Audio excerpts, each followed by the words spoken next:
నమస్కారం కృష్ణారావు గారు. నమస్కారం. కొన్ని వ్యక్తిగత కారణాల వలన ఒక 10 రోజుల పాటు మనము ఐవైఆర్ టాక్స్ లేటెస్ట్ ఇన్ఫర్మేషన్ మన ప్రేక్షకులతో పంచుకోలేదు. ఆ విషయం గురించి ఇప్పుడు ఒక రివ్యూ చేసుకుని మీ యొక్క అభిప్రాయాన్ని తెలుసుకుందాం అనుకుంటున్నాం. మొట్టమొదటిగా వరదలు. ఈ వరదల్లో కూడా ముందు ఇప్పుడు ఆంధ్రాకి పరిమితం చేద్దాం. ఆంధ్రాలో ఈ ఎప్పుడూ కనీ విని ఎరిగిన రీతిలో విజయవాడ పట్టణం ముఖ్యంగా బుడమేరు పొంగడం వలన అనేక ప్రాంతాలన్నీ మునిగిపోయాయి. అట్లాగా కృష్ణానది పరివాహక ప్రాంతాల్లో కూడాను చాలా ఏరియాస్ అన్నీ మునిగాయని మనము చేసేది. అయితే ఈ వరదల్ని సమర్థవంతంగా హ్యాండిల్ చేశారా లేదా అంటే ఇది not a man made thing, but అట్లాగా ప్రకృతి వైపరీత్యము చాలా విపరీతంగా రావడం జరిగిందని అంటున్నారు. దీని మీద ఫస్ట్ మీ యొక్క అభిప్రాయం చెప్తే తర్వాత. ఒకటి సాధారణంగా మనం పెద్ద పెద్ద నదుల్లో వరద రావటం, వరద వలన లోతట్టు ప్రాంతాలు ముంపుకు గురి కావటం ఇది జనరల్గా జరుగుతూ ఉంటుంది. చిన్న చిన్న వాగులు, ఏరులు ఇవి పెద్ద ఎత్తున విధ్వంసం సృష్టించడం జరుగుతూ ఉంటుంది. అంత ఫ్రీక్వెంట్గా జరగకపోవచ్చు. రెండోది ఇది ఒక ప్యాటర్న్ మొదలైంది, ఇది కంటిన్యూ కావచ్చు. అంటే ఇప్పుడు ఎట్లా అవుతున్నది, మొత్తం మాన్సూన్ అంతా స్ప్రెడ్ అయి పడాల్సిన వర్షాలు 2-3 రోజుల్లో కాన్సన్ట్రేటెడ్గా 30 సెంటీమీటర్సు, 40 సెంటీమీటర్సు, 20 సెంటీమీటర్సు అట్లా వానలు వస్తూ ఉంటే ఈ నదులు కానీ ఏర్లు కానీ అంత క్వాంటిటీని ఒకే తడవ వాటర్ను డిశ్చార్జ్ చేయకపోవటం, దాంతో రావటం అనేటటువంటి క్లైమేట్ చేంజ్ ఎఫెక్ట్ తప్పకుండా ఉన్నది, అవుపిస్తూ ఉన్నది. ఇక్కడనే కాదు, అన్ని చోట్ల వస్తున్నది. యాక్చువల్లీ ఇది వరల్డ్ వైడ్ ఫెనామినాగా వస్తుంది. ప్రిపేర్ అయ్యి ఉండాలి గురించి. Sudden burst of huge rain falls ఎట్లా వీటిని ట్యాకిల్ చేయాలి? అప్పుడు నీకు పెద్ద రివర్ ఇష్యూ కాదు, చిన్న వాగులే నీకు ప్రాబ్లం అవుతాయి. ఐ థింక్ ఏలూరు దగ్గర తమ్మిలేరు అనుకుంటా, అది ఒకటి ఉంది. మనకు విజయవాడకు బుడమేరు, ఇన్ఫ్యాక్ట్ పల్నాడు సీమలో నాగులేరు అనో ఏదో ఒకటి ఉంది. అది సడన్గా వచ్చేస్తుంది ఫ్లడ్. లేకపోతే అసలు మురుగు కాలువలాగా చిన్నవిగా ఉంటాయి, ఇవన్నీ మురుగు కాలువలాగానే ఉంటూ ఉంటాయి. సో ఇదొకటి major issue. How do we handle it అనేటటువంటి దానికి ప్రిపేర్ కావాల్సిన అవసరం ఉంది. ఇది జనరల్ ఇష్యూ. స్పెసిఫిక్గా విజయవాడ బుడమేరుకు వస్తే దాన్ని 3గా మనం బైఫర్కేట్ చేద్దాం. మొట్టమొదట information, early warning system, evacuation. Then next is relief, third rehabilitation, fourth permanent measures. ఏదైనా కానీ ఎనీ న్యాచురల్ కెలామిటీకి ఈ 4 ఇంపార్టెంట్ సెగ్మెంట్స్ అన్నమాట. మొట్టమొదట దీనిని from the point of view of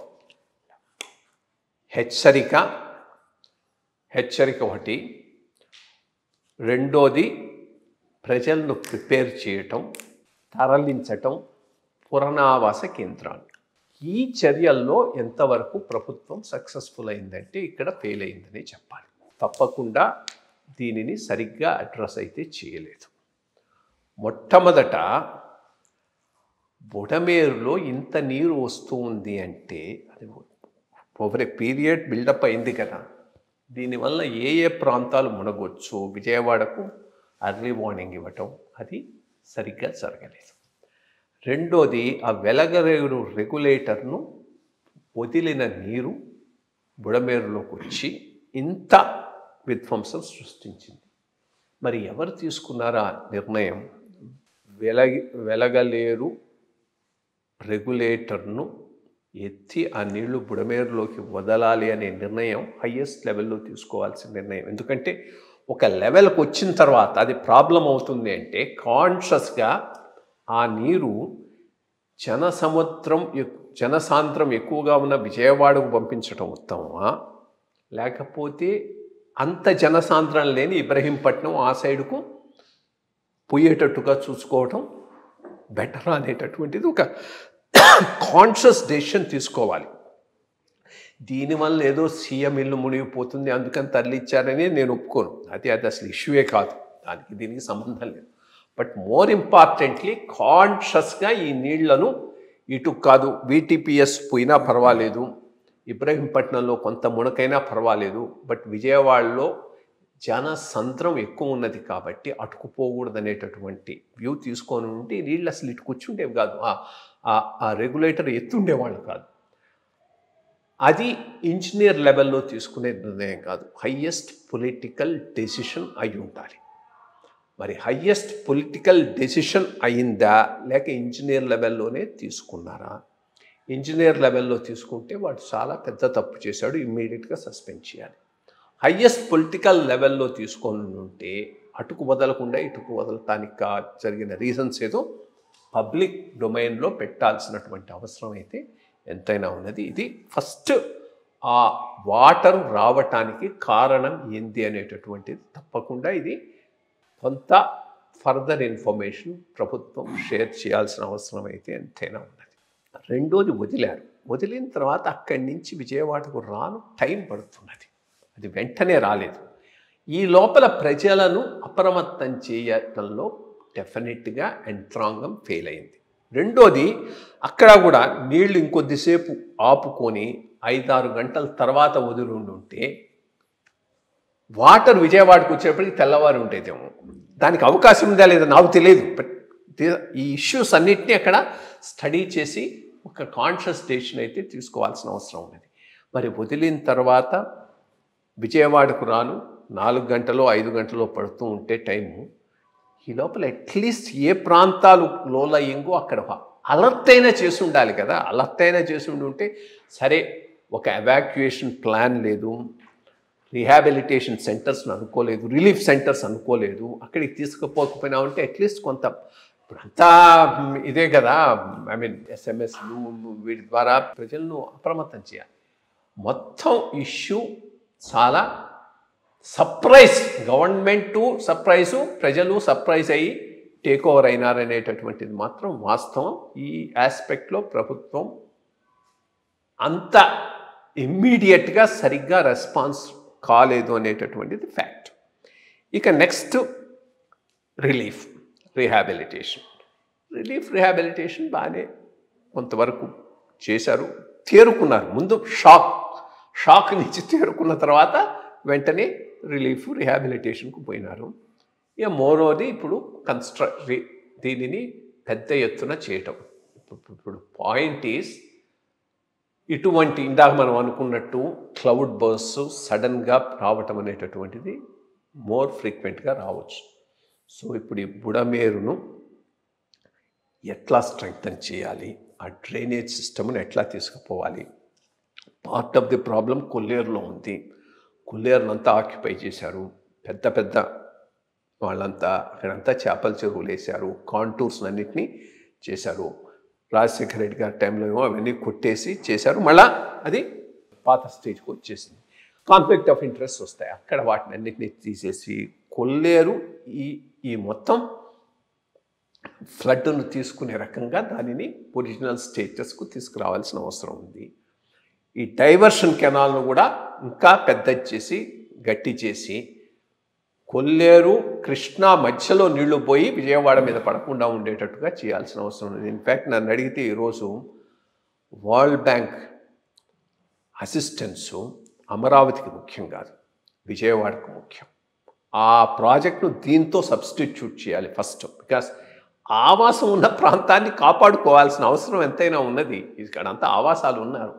so Budameru strengthening and rehabilitation work మీద పూర్తిగా దృష్టి పెట్టి ఈ మొత్తం 15,000 కోట్లు ఏదో ఫస్ట్ ట్రాంచ్ ఇప్పుడు వరల్డ్ బ్యాంక్ వాళ్ళు అమరావతికి ఇవ్వడానికి ప్రిపేర్ అయినారు కాదు, కాస్త పక్కన హోల్డ్లో పెట్టి ఆ మొత్తం అమౌంట్ ఇక్కడ డైవర్ట్ చేసి దీనిని ప్రియారిటీ మీద తీసుకొని కంప్లీట్ చేయాల్సినటువంటి అవసరం ఎంతైనా ఉన్నది. ఆఫ్టర్ ఆల్ ఇది హ్యాబిటేషన్ ఉన్న టౌను, చాలా ఓల్డ్ టౌను అండ్ పెద్ద బస్సింగ్ టౌన్. విజయవాడ చాలా it's a very vibrant town. అటువంటి టౌన్లో వైబ్రెంట్ సిటీ, అటువంటి వైబ్రెంట్ సిటీలో ఇంత పెద్ద ఎత్తున వరద రావడం, ఇప్పుడు ఇది ఒక వార్నింగ్. ఇప్పుడు అత్తమిలేరు, బుడమేరు, ఈ నాగులే, ఇట్లా ఎక్కడెక్కడైతే చిన్న చిన్న ఏరులు పెద్ద ఆవాసాల మధ్య పోతూ ఉన్నాయో వాటికి ఏం చేయాలి, ఎంత స్ట్రెంగ్తన్ చేయాలి.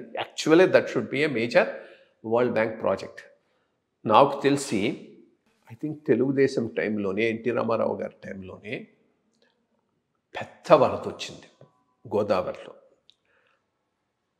ఈ వరద కాలువలు, ఏవి డ్రైన్స్, బేసికలీ పంట కాలువలు, మురుగు కాలువ, వాటికి సరైనటువంటి డిశ్చార్జ్ లేకపోబట్టి, పూడికలు అయిపోబట్టి నీళ్ళన్నీ బాగా ఇదైపోయి పెద్ద ఎత్తున మునిగిపోయింది. అప్పుడు వరల్డ్ బ్యాంక్ అసిస్టెన్స్తో చెన్నారెడ్డి గారి టైంలో, ఆ పైన వచ్చిన చెన్నారెడ్డి గారి టైంలో cyclone relief and rehabilitation project అనుకుంటా, సిఆర్ఆర్పి ప్రాజెక్ట్ అని పెద్ద ప్రాజెక్ట్ ఒకటి టేకప్ చేశారు. మ్యాసివ్గా తీసుకున్నారు. ఇన్ఫ్యాక్ట్ సీతాపతిరావు గారిని అవుట్ స్టాండింగ్ ఇంజనీర్, ఇరిగేషన్ డిపార్ట్మెంట్లో చీఫ్ ఇంజనీర్, ఆయన నేతృత్వంలో తీసుకున్నారు. ఫ్రమ్ ఫైనాన్స్ సెక్రటరీ సిఎస్ రావు గారు దానికి ఆ ప్రాజెక్ట్ ఆఫీసర్గా ఉన్నాడు. బ్రహ్మాండంగా చేశారు. చేసిన తర్వాత అది అక్కడ ఈస్ట్ వెస్ట్ గోదావరిలో చాలా రిక్లైమ్ చేసి, పూడికలు తీసి పెద్ద ఎత్తున డ్రైన్స్ వరకు, పంట కాలువ వరకు చాలా పెద్ద వర్క్ తీసుకొని చేశారు. ఆ మిషన్ మోడ్లో ఇప్పుడు విజయవాడలో చేయాల్సినటువంటి అవసరం ఉన్నది.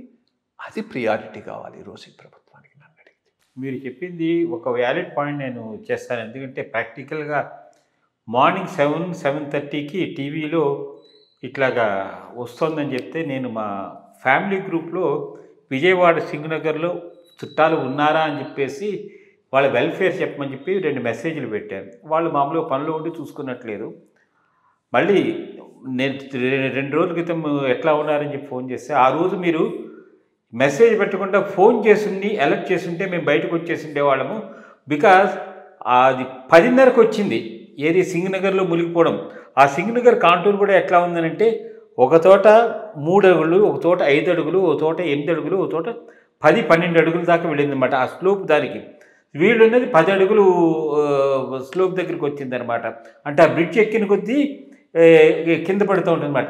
మీరు చెప్పినట్టు ఆ ప్రాపర్ వార్నింగ్ అనేది ఎప్పుడైతే 7-7:30లో టీవీలో చేశారో, అక్కడ లోకల్గా మైక్లో పెట్టుంటే చాలామంది వచ్చేసారు. ఎందుకంటే అది సింగనగర్ అనేది మామూలుగా కామన్ పీపుల్ కోసం అని చెప్పి అప్పుడు అజిత్ సింగ్ అనే ఐఏఎస్ ఆఫీసర్ అది కట్టిన ప్రదేశం కాబట్టి స్మాల్ పీపుల్ అందరూ పెట్టుకున్నారు. అఫ్కోర్స్ ఇప్పుడు అన్ని కబ్జాలు ఇవన్నీ పెద్ద పెద్ద కాంప్లెక్స్ల కింద వచ్చి పెద్దగా అయింది. అట్లాంటి కాలనీలో 4.5 లక్షల మంది ప్రజలు ఒకే టైంలో మొత్తం అంతా బ్లాక్ అయిపోయారు. టైమ్లీ వార్నింగ్ అనేది గవర్నమెంట్ ఇవ్వలేదు. అది ఒక పెద్ద విఫలం అని మనం చెప్పుకోవచ్చు. సో ఇక మీరు చాలా మంచి విషయాలు చెప్పారు. తీసుకోవాల్సిన స్ట్రాటజీస్ గురించి కూడా ఈస్ట్ గోదావరి డిస్ట్రిక్ట్ ఇన్సిడెంట్ చెప్పడం చాలా, అది ప్రభుత్వం కూడా వాటిని గమనించి ఇప్పుడు ఏ విధంగా చేయాలనేది చూద్దాము. సో మంచి విషయాలు షేర్ చేసుకున్నారండి. దీని మీదే మళ్ళీ ఇంకో ఎపిసోడ్లో మళ్ళీ మాట్లాడదాం.